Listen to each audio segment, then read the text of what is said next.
Vamos a hacer la lectura en la palabra del Señor en la Epístola Universal de Santiago, capítulo 2, empezando en el versículo 14. Santiago 2, 14. Hermanos míos, ¿de qué aprovechará si alguno dice que tiene fe y no tiene obras? ¿Podrá la fe salvarle? Y si un hermano o una hermana están desnudos y tienen necesidad del mantenimiento de cada día, y alguno de vosotros les dice: id en paz, calentaos y saciaos, pero no les dais las cosas que son necesarias, ¿de qué aprovecha? Así también la fe, si no tiene obras, es muerta en sí misma. Pero alguno dirá: tú tienes fe y yo tengo obras.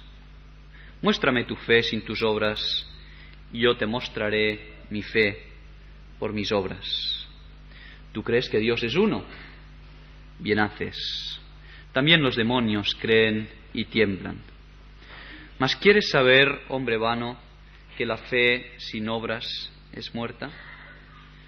¿No fue justificado por las obras Abraham nuestro padre cuando ofreció a su hijo Isaac sobre el altar? ¿No ves que la fe actuó juntamente con sus obras y que la fe se perfeccionó por las obras? Y se cumplió la escritura que dice: Abraham creyó a Dios y le fue contado por justicia y fue llamado amigo de Dios. Vosotros veis, pues, que el hombre es justificado por las obras y no solamente por la fe. Asimismo, también Rahab, la ramera, no fue justificada por obras cuando recibió a los mensajeros y los envió por otro camino, porque como el cuerpo sin espíritu está muerto, así también la fe sin obras está muerta. Seguidamente vamos a escuchar la última de las exposiciones que hemos tenido a lo largo de este mes de noviembre. El tema de esta mañana es: ¿qué quiere Dios del hombre? Que viva una vida consecuente. Estará a cargo del pastor de esta iglesia, don David Burt.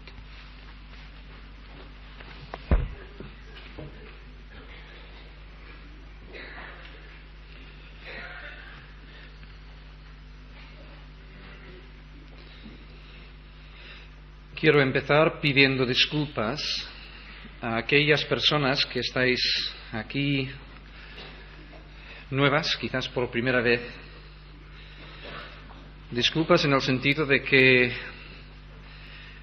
para poder comunicar lo que creo que Dios ha puesto sobre mi corazón en esta mañana, no podré detenerme en cada punto para dar explicaciones de todo el contexto y todo el trasfondo de algunas de las ideas que voy a estar mencionando.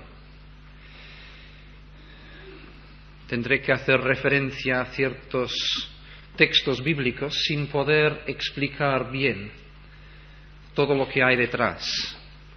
Y como consecuencia puede ser que en algún momento te pierdas un poco.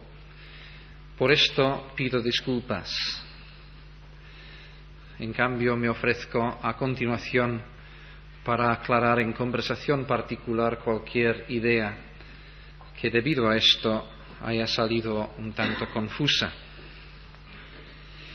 Porque hoy vamos a estar hablando de la posconversión. La semana pasada nuestro tema era la conversión a Cristo, lo que implica. Hoy vamos a estar considerando lo que viene a continuación y por lo tanto me estoy dirigiendo aún dentro de un ciclo evangelístico principalmente a personas que han hecho profesión de fe en Cristo y que se creen personas convertidas. Si bien es muy importante incluso antes de tomar este paso de la conversión, mirar con serenidad y ver las implicaciones, a ver si nos interesa o si nos va a costar demasiado. Con todo, el Señor es muy bueno y Ana María y yo no nos habíamos puesto de acuerdo. Yo no sabía de lo que iba a hablar y ella ya os ha explicado uno de los puntos que yo iba a mencionar: la luz de la nube y del fuego que nos tiene que dirigir por el desierto. Así que el Señor ya lo tenía en mente seguramente. Y tampoco supongo que ella, al elegir su tema, sabía que yo iba a elegir como himno el que acabamos de cantar. El tema de Ana María era: Jesús es la luz del mundo. El himno nos dice, en palabras de Jesús: vosotros sois la luz del mundo. Y si queréis una manera de sintetizar todo lo que hemos de decir esta mañana, podría ser esto: que porque Jesús es la luz del mundo, el creyente ha de ser luz del mundo.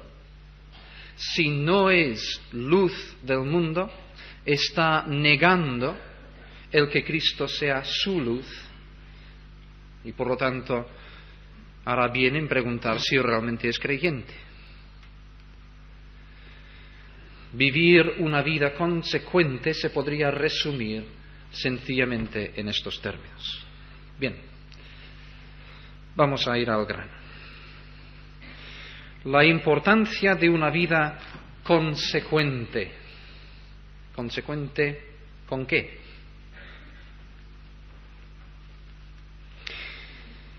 Pues con la conversión, de la que hablábamos la semana pasada,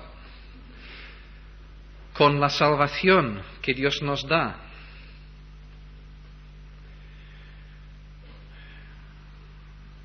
la conversión, veíamos la semana pasada, implica arrepentimiento del pecado. Pero evidentemente, si en un momento te arrepientes del pecado para luego seguir viviendo una vida entregada al pecado, no eres consecuente. Hasta el punto de que se puede dudar de la sinceridad y autenticidad de tu arrepentimiento inicial. La conversión, también escuchábamos, es un cambio total de rumbo. Antes de la conversión vivías para ti y para tus egoísmos. Ahora cambias radicalmente de rumbo y vives para Dios y su justicia. Esto es lo que significa conversión. Pero si profeso haberme convertido y luego vivo a espaldas de Dios y paso de la justicia de Dios, haré muy bien en dudar de si verdaderamente me he convertido.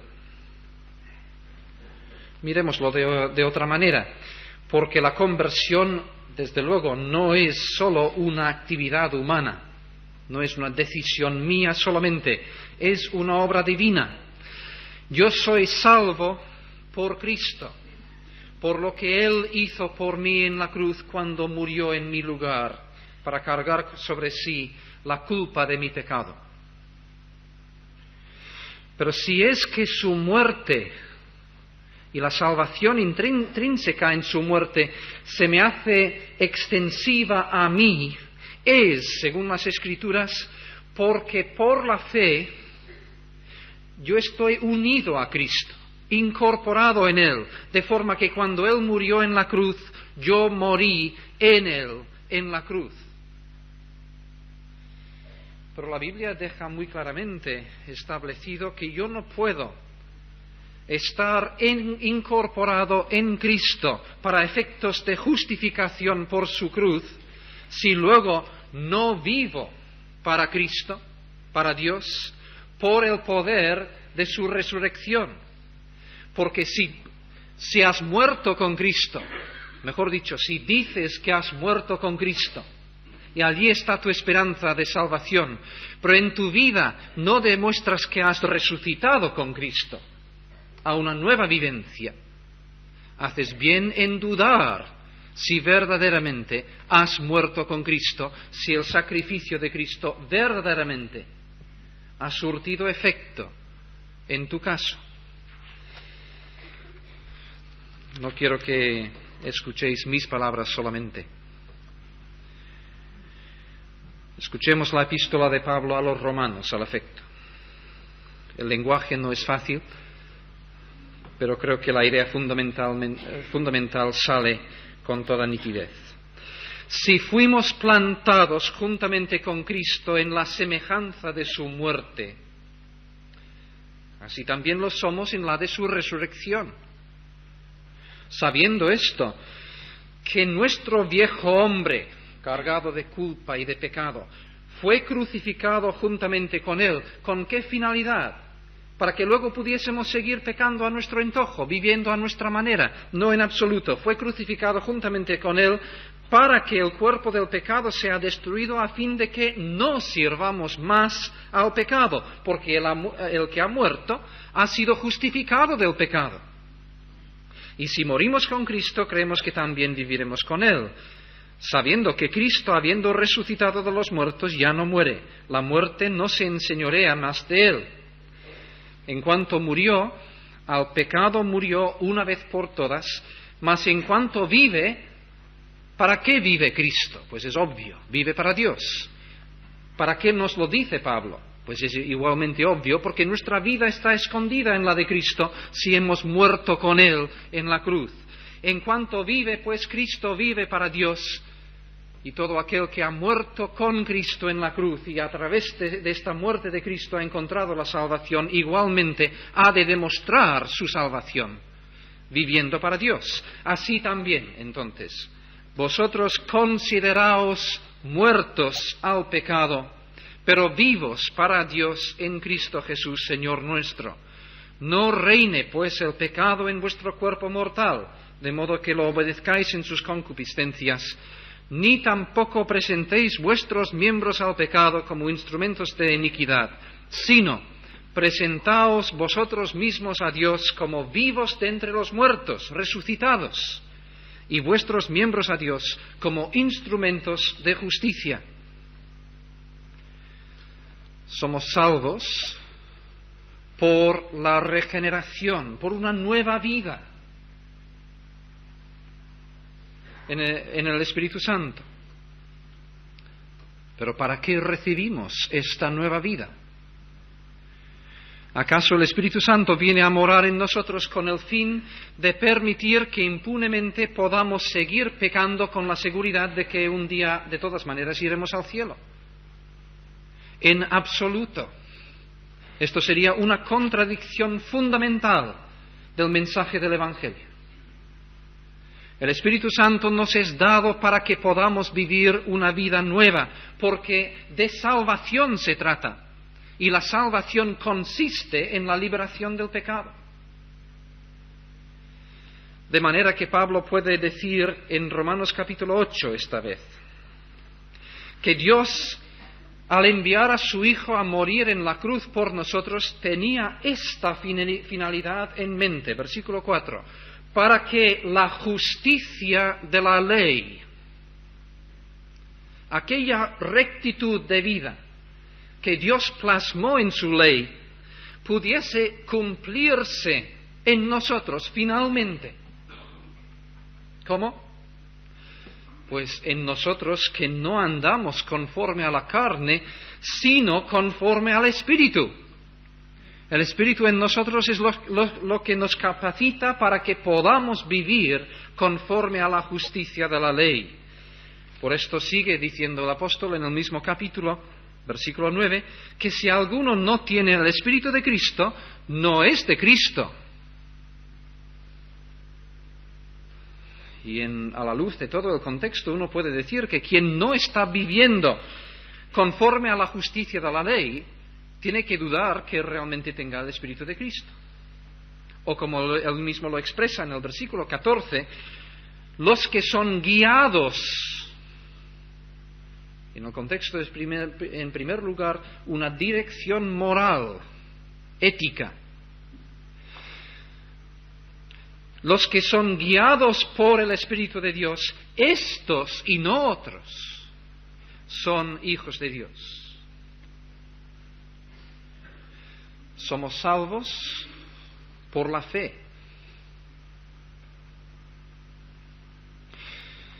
Pero la fe que nos salva no es algo que brota una vez para luego desaparecer para siempre. Una fe justificadora es una fe que se robustece con el tiempo. Os remito también a Romanos, esta vez al capítulo 4. En el contexto, Pablo ha estado utilizando a Abraham como ejemplo de lo que significa la fe. Ha utilizado como su texto, que está exponiendo en el versículo 3, esta afirmación acerca de Abraham. Creyó Abraham a Dios y le fue contado por justicia.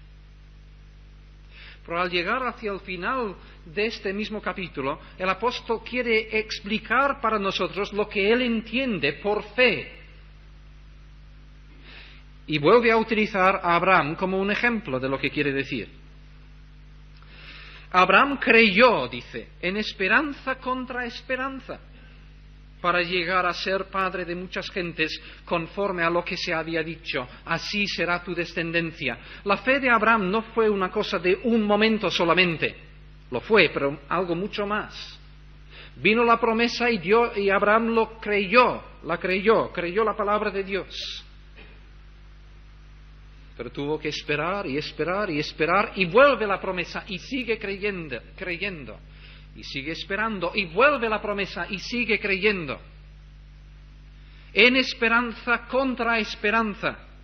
Y no se debilitó en la fe al considerar su cuerpo que estaba ya como muerto, siendo de casi 100 años, o la esterilidad de la matriz de Sara. Tampoco dudó por incredulidad de la promesa de Dios, sino que se fortaleció en fe. Con el paso del tiempo, dando gloria a Dios, plenamente convencido de que Dios era también poderoso para hacer todo lo que había prometido, por lo cual también, dice Pablo, su fe le fue contada por justicia.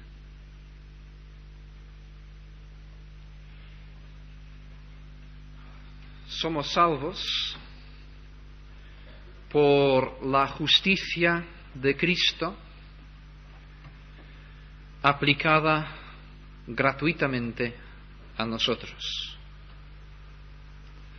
Después de haber descrito la lucha con la que el hombre que se considera bueno intenta forjar su propia justicia con el fin de agradar a Dios y ganar su propia salvación, y después de haber demostrado que todo esfuerzo así es inútil, porque estamos podridos en las mismas raíces de nuestro ser, el apóstol, también en Romanos, en el capítulo 3, anuncia esta gran y gloriosa noticia. Ahora, aparte de la ley y sus obras, se ha manifestado la justicia que nos viene de parte de Dios. La justicia que Dios nos da por medio de la fe en Jesucristo para todos los que creen en Él. Dios nos ofrece justicia por la fe. Pero esta justicia gratuitamente dada jamás es una excusa para el pecado. ¿Qué pues diremos? ¿Perseveraremos en el pecado para que esta gracia de Dios abunda? En ninguna manera.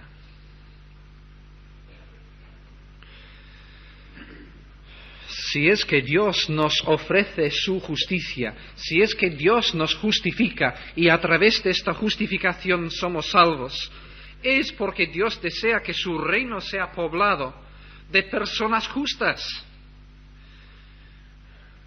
no con el fin de dar entrada dentro de su reino a toda clase de injusticia. Su voluntad para nosotros es una justicia plena, imposible sin la obra de la cruz de Cristo, imposible sin que esté aplicada a nuestra cuenta la justicia de Cristo. Pero Él no acaba librándonos de la culpa del pecado. Sigue librándonos del dominio del pecado en nuestras vidas por el poder del Espíritu Santo. Su voluntad, como dice el apóstol a los tesalonicenses en 2 ocasiones, es nuestra santificación. Pero para seguir dentro de Romanos, escuchemos otra cita. En el capítulo 6, versículo 19, dice el apóstol: hablo como humano por vuestra humana debilidad. Voy a utilizar palabras humanas para que me entendáis bien.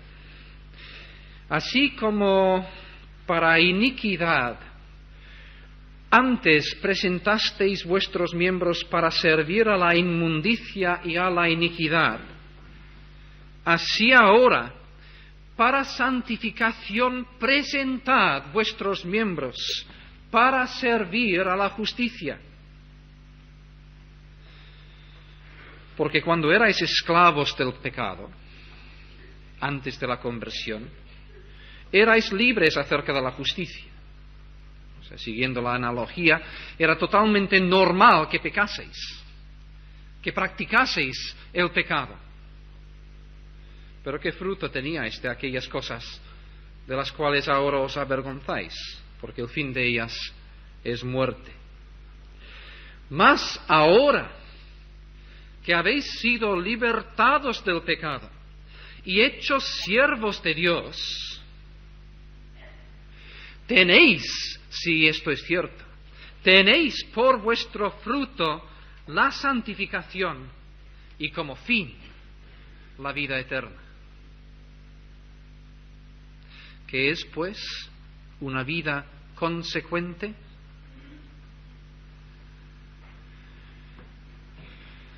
Pues si hemos sido salvos por fe, ser consecuente con esto es vivir por fe. El justo por la fe vivirá. Por fe andamos. Que siga pues habitando Cristo por la fe en vuestros corazones. Como también dice el apóstol a los tesalonicenses, debemos dar gracias a Dios por vosotros, hermanos, por cuanto vuestra fe va creciendo. Como dice a Timoteo, te encargo que milites manteniendo la fe.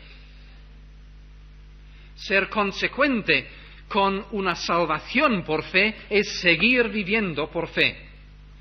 Somos salvos por gracia, por el inmenso amor de Dios. ¿Qué implica ser consecuente con esto? Pues vivir para amar. Amados, amémonos unos a otros, porque el amor es de Dios. Y todo aquel que ama, no otro, todo aquel que ama es verdaderamente nacido de Dios y conoce a Dios. Somos salvos por justicia, concepto que quizás no hemos captado bien algunos. Por justificación, porque Dios nos hace justos en Cristo. ¿Cómo es una vida consecuente con esta justicia de Dios? Pues una vida vivida para la justicia, buscando primeramente el reino de Dios y su justicia. Somos salvos porque Dios Padre nos ha elegido.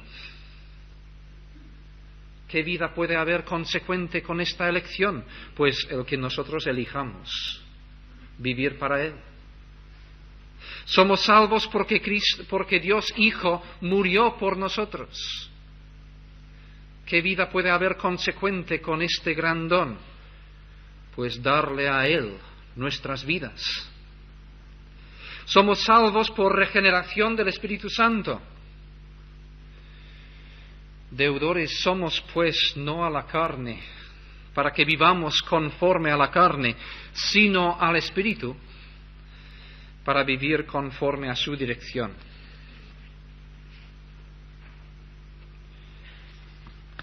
Pero con todo, quizás alguien esté diciendo, bien, veo que hay cierta lógica, que si soy salvo por todas estas cosas, pues lo lógico sería vivir de esta manera. Pero ya que la salvación es gratuita, ya que puedo ser salvo aunque por fuego, ¿por qué esforzarme? ¿Por qué he de ser consecuente? Si yo verdaderamente he creído, ¿qué más da?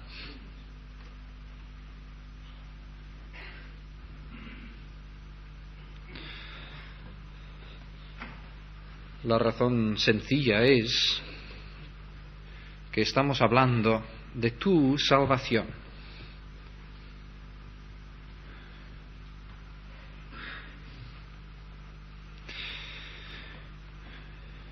De tu vida o muerte eternas.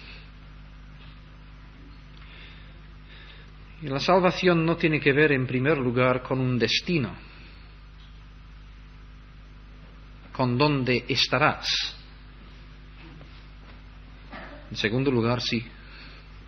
Pero en primer lugar tiene que ver con lo que eres, con lo que en aquel día serás.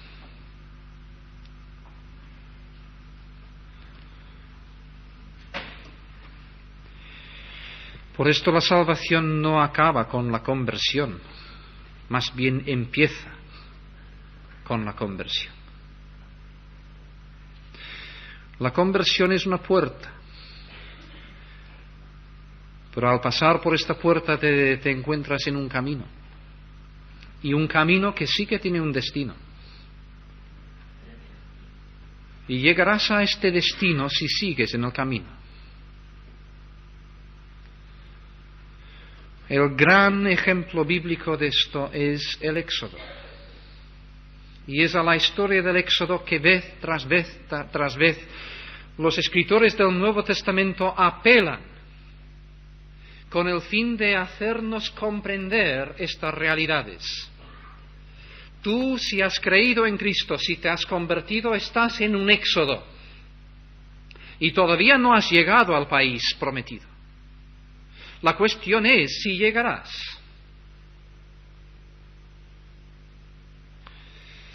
Has puesto la sangre en las puertas de tu vida. Has conocido la liberación de tu Egipto. Te has bautizado en el Mar Rojo. Y ahora vas atravesando el desierto, camino a la tierra prometida. ¿Cómo te va?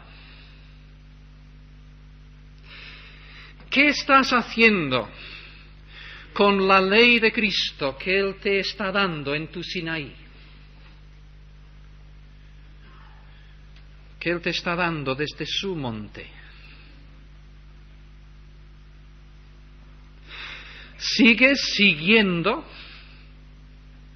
el humo y el fuego del que hablábamos? ¿O después de haber pasado el Mar Rojo, ahora te has desviado por tus propios caminos, viviendo la vida cristiana a tu manera? ¿Te deleitas en el maná de Dios o te has vuelto quejoso en cuanto a tu comida espiritual? ¿Añoras acaso las cebollas y los ajos de Egipto? ¿Vas adelante en tu camino con ilusión? ¿O ha cundido en ti un espíritu de murmuración?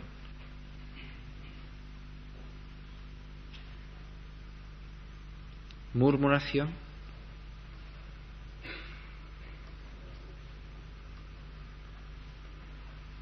En nuestra iglesia,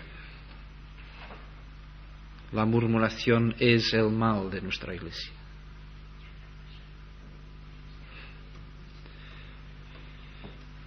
Y la murmuración es la primera razón por la que muchos no llegaron a la tierra prometida. ¿O acaso te has creado algún becerro de oro?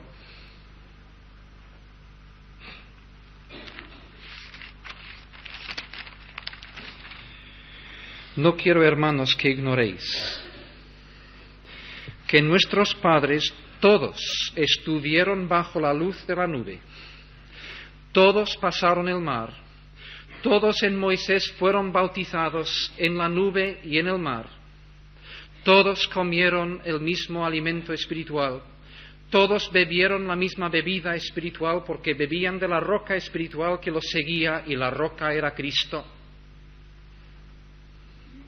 Un inciso aquí. ¿No es asombroso? Cristo es el Cordero cuya sangre ponemos en las puertas. Cristo es el libertador que nos saca de Egipto. Al bautizarnos en el mar es en Cristo que nos bautizamos.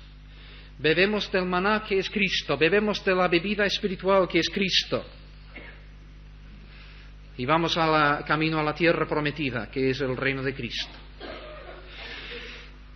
Todos entonces tuvieron todas estas experiencias maravillosas, pero de los más de ellos no se agradó Dios, por lo cual quedaron postrados en el desierto y nunca llegaron. Mas estas cosas sucedieron como ejemplos para nosotros, para que no codiciemos cosas malas como ellos codiciaron. No seáis idólatras, como algunos de ellos, según está escrito, se sentó el pueblo a comer y a beber y se levantó a jugar. Ni forniquemos como algunos de ellos fornicaron y cayeron en un día 23,000. Ni tentemos al Señor como también algunos de ellos le tentaron y perecieron por las serpientes. Ni murmuréis como algunos de ellos murmuraron y perecieron por el destructor. Y estas cosas les acontecieron como ejemplo, y están escritas para amonestarnos a nosotros, a quienes han alcanzado los fines de los siglos. Así que el que piensa estar firme, mire que no caiga. Si no sigues adelante con el Señor en tu peregrinaje por el desierto, no llegarás. Es el gran aviso de la historia del Éxodo.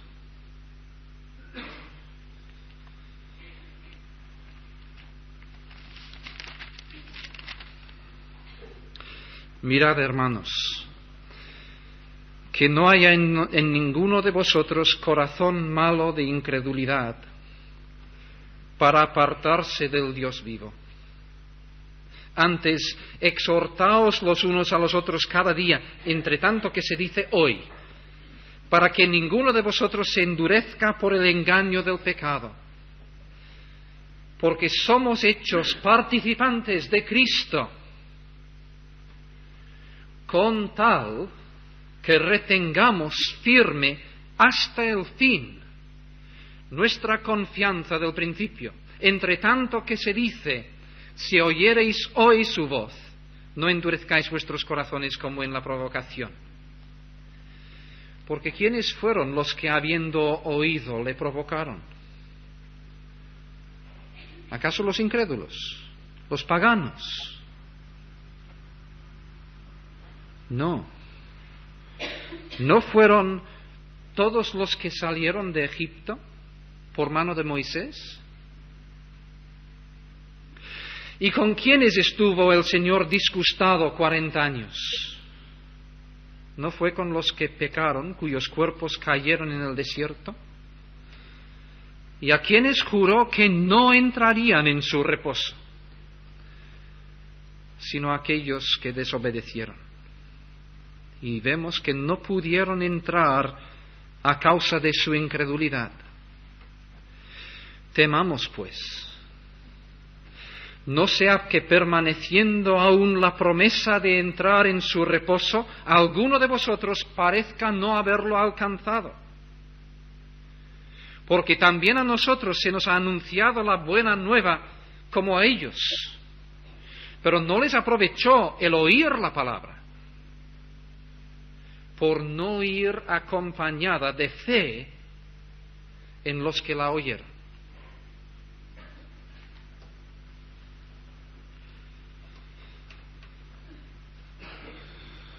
Pero repito, ¿no es gratuita la salvación? Sí. Dios te ofrece la salvación gratuitamente. Por definición, no la puedes merecer. Lo que está diciendo la palabra es que una vez que la tienes, la has de vivir. Y si no la vives, ¿cómo sabes que la tienes?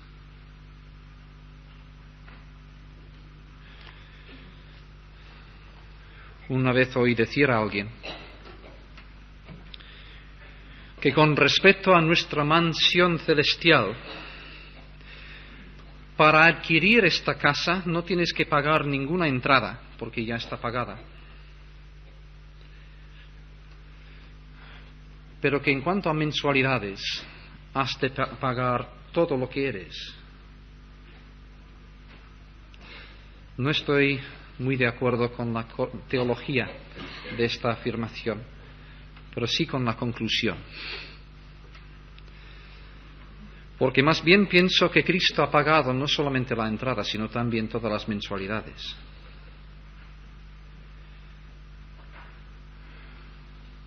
Pero tú y yo hemos de ocupar la casa y vivir en ella y disfrutarla.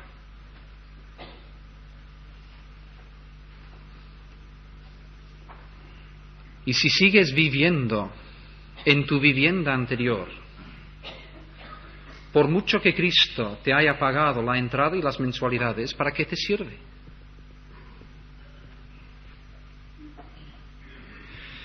La salvación en la Biblia no es ninguna especie de seguro de vida eterna que recibes con el fin de poder seguir viviendo aquí como quieras a tu manera.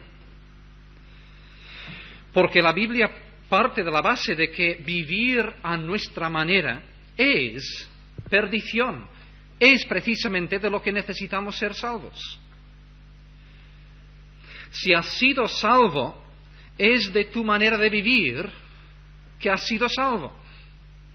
Si has, en palabras de Pedro, si has sido rescatado por la sangre de Cristo, es de vuestra vana manera de vivir, la cual recibisteis de vuestros padres, que habéis sido rescatados. Y si sigues viviendo conforme a esta vana manera de vivir, sencillamente no has sido rescatado. Y puedes ser miembro de esta iglesia y puedes haberte bautizado, pero si sigues viviendo conforme a la vanidad de la vida anterior, no has sido rescatado. Y haces bien en preguntarte si eres salvo. La salvación esencialmente consiste en ser como el Señor Jesucristo.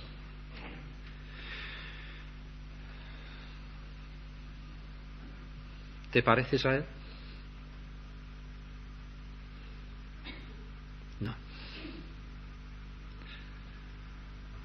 ¿Te pareces un poco más a Él que el día que le aceptaste?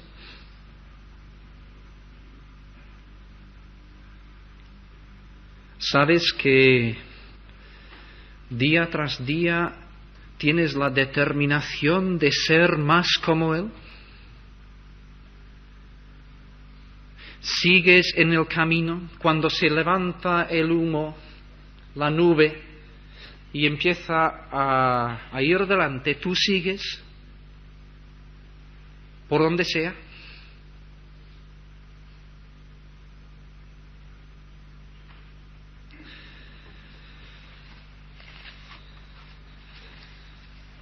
La Biblia habla mucho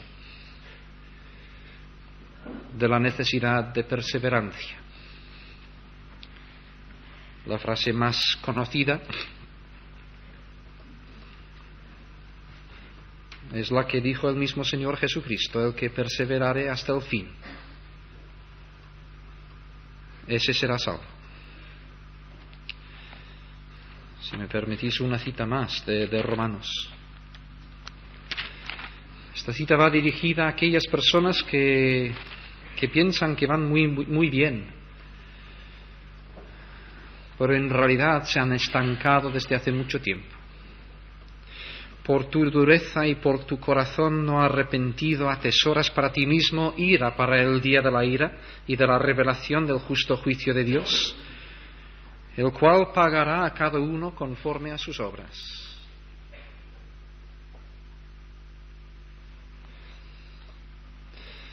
Vida eterna a los que perseverando en bien hacer buscan gloria y honra e inmortalidad.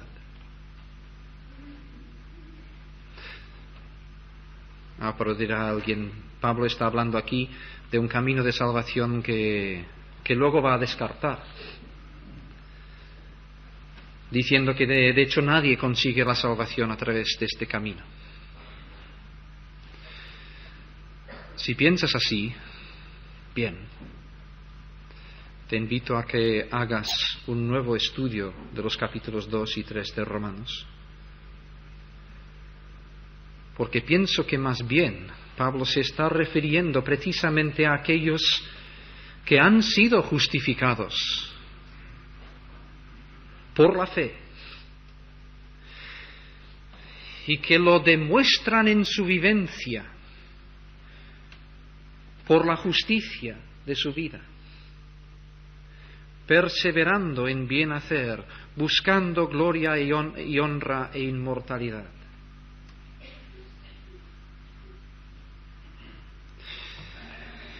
Cristo, a través de Juan, se dirige a la iglesia de Éfeso. Yo conozco tus obras y tu arduo trabajo y paciencia, y que no puedes soportar a los malos, y has probado a los que se dicen ser apóstoles y no lo son, y los has hallado mentirosos, y has sufrido, y has tenido paciencia, y has trabajado arduamente por amor de mi nombre, no has desmayado.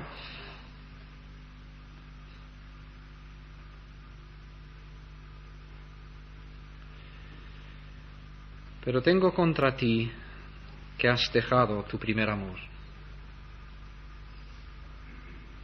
Recuerda, por tanto, de dónde has caído, arrepiéntete y haz las obras que antes hacías. Pues si no, vendré pronto a ti y quitaré tu candelero de su lugar, si no te hubieres arrepentido.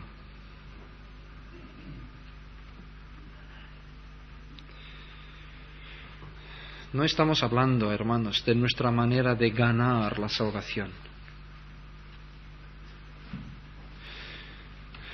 Estamos hablando de cómo hemos de vivir si verdaderamente tenemos la salvación ganada.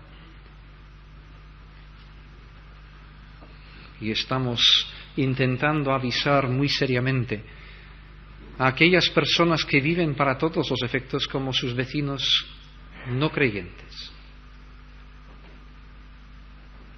indicando que lo que demuestra la autenticidad de la conversión no es lo que dices,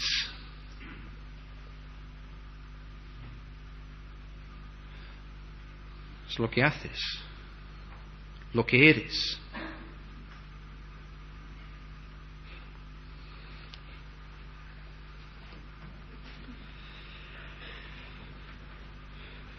La razón por la que la palabra de Dios puede exigirnos una vida consecuente no es porque a través de ella vayamos a conseguir nuestra salvación, sino porque al haber sido salvos tenemos de parte de Dios aquellos recursos espirituales de la gracia de Dios que nos pueden capacitar para vivir una vida consecuente con nuestra conversión. De manera que estamos sin excusa si el carácter de Cristo no se está formando en nosotros. Estamos sin excusa si no llegamos a la tierra prometida, porque tenemos el maná, tenemos el agua, tenemos la ley, tenemos el humo y el fuego, tenemos la presencia de Dios en medio nuestro. Esta es la grandeza de nuestro privilegio como pueblo de Dios, pero también es la medida de la seriedad de nuestra inconsecuencia.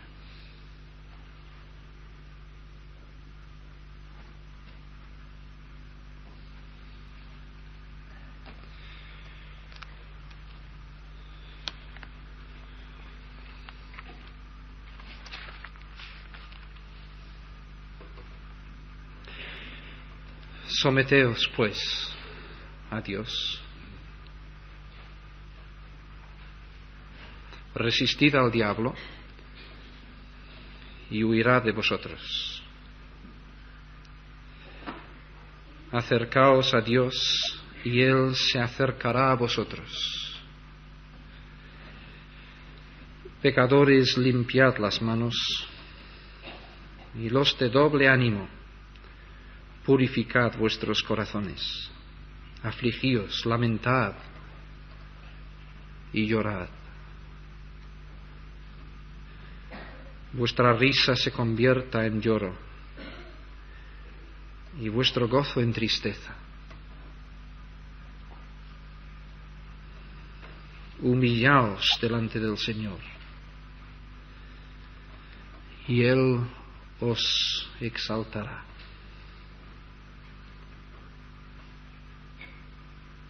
Hermanos, mi anhelo delante de Dios es que cuando hayamos pasado el Jordán todos estemos allí.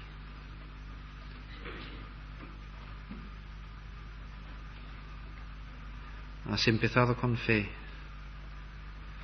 Vigila para que no entre en ninguna raíz de incredulidad.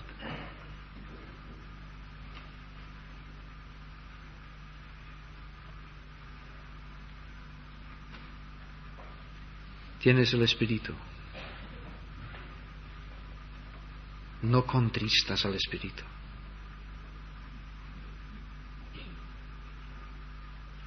Aliméntate de la palabra. Confía en el Señor que va contigo. Disfruta de su presencia en medio de tu vida. Sigue adelante con Él. Y aunque sea a través de un desierto, y aunque sea a base de un régimen de maná solamente,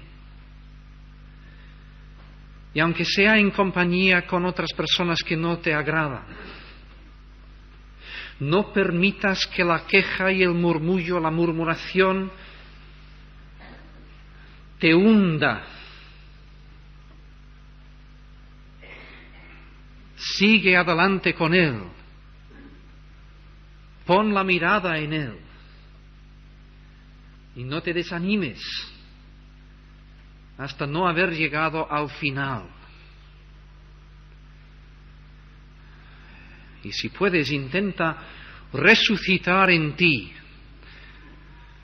algo de los himnos de los peregrinos que van camino a la tierra prometida. Y canta alabanzas a tu Dios. Recuerda tu liberación. Recuerda a qué precio. Recuerda la condenación y perdición de la vida de Egipto. No intentes ser tú una semilla de Egipto en medio del pueblo de Dios. Y por la gracia de Dios, viviendo vidas consecuentes, llegaremos. Que así sea.